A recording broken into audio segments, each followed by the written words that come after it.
मित्रांनो, आपण आणलेलं आहे ट्रॅक्टर शेतामध्ये. आपल्याला आता मोसम्यामध्ये रोटा हाणायचा आहे. एक तास हाणून बघू, कारण गवत बी लय झालेलं आहे. तर आपल्याला मोसम्यामध्ये कसं आहे, फवारणी करायची आहे, परत आपल्याला कटरच्या सहाय्यानं कट करायचे आहे. त्यासाठी एक मध्ये 1 तास हाणू तुम्हाला दाखवतो आता कशा पद्धतीने आपलं हाणायचं चालू आहे. कारण पहिलं तास हाणलेलं आहे, आपण थोडं पाणी पिलो आता आणि तुम्हाला ट्रॅक्टरकडे घेऊन जातो आणि दाखवतो. आता आपला डबा बिबा आपण शेतात आणलेला आहे मित्रांनो. आज दिवसभर शेतात काम आहे आपलं, कारण लई बोर झालं होतं. 2-4 दिवस काम नव्हतं, वापसी नव्हते. आता वापसा पण झालं आणि आता आपलं काम चालू आहे ट्रॅक्टरचा रोटा हाणायचं. चला तुम्हाला दाखवतो. आपलं ट्रॅक्टर आहे स्वराज 744.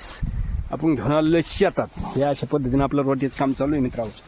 आता हे असं होतंय, कारण हे साईडचं जे गवत आहे आपल्याला हे कटरच्या सहाय्यानं काढायचं आहे.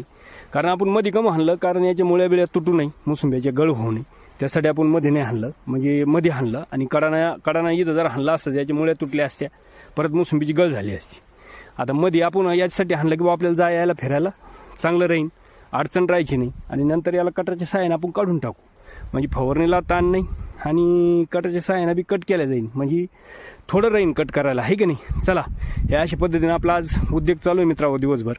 आणि आपल्या ब्लॉगला मित्रांनो सबस्क्रायबर करा जा, लाईक करा जा, कारण आपण कसं आहे शेतकरी माणूस आहे आणि आपली गावाची माया हे जे चॅनल मित्रांनो, तर आपण फक्त शेतीचं जे टाकत असतो, आहे की नाही. आपण दिवसभर काय करतो काय नाही हेच आपण दाखवत असतो. चला, ट्रॅक्टर चालिताना मी तुम्हाला दाखवतो कशा पद्धतीने होते.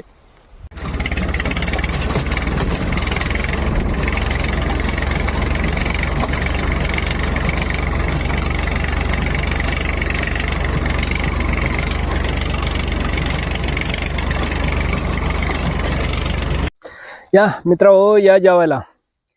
ही बा पालकाची भाजी आहे, ही पण दुसरी भाजी आहे. 2 भाज्या आहे मित्रांनो, एक पालकाची एक चुकीची आणि बाजरीची भाकर आहे. चला, जेवले नसले ते या जेवायला, कारण आता दुपार झालेली आहे, थोडी पाऊस बी आलता आणि आपलं चालू आहे रोटा हाणायचं काम. आता थोडं जेवण बिवण करू, थोडं ट्रॅक्टरला बी विश्रांती दिलेली आहे. तर काय होतं मित्रांनो, आता जेवायला आज कोण जोडीदार नाही, आज एकटाच होतो शेतामध्ये. तर या जेवायला या. आणि शेतामध्ये जेवण इतकं बेस्ट जातं मित्रांनो, कारण शेतात भूक बी लागती, जेवण पण जातं आणि माणूस शेतात असलं काबात राहतं. चला मित्रांनो, आपल्या ब्लॉगला सबस्क्रायबर करा, लाईक करा आणि शेअर करा. ठीक आहे. जय जवान, जय किसान, जय महाराष्ट्र.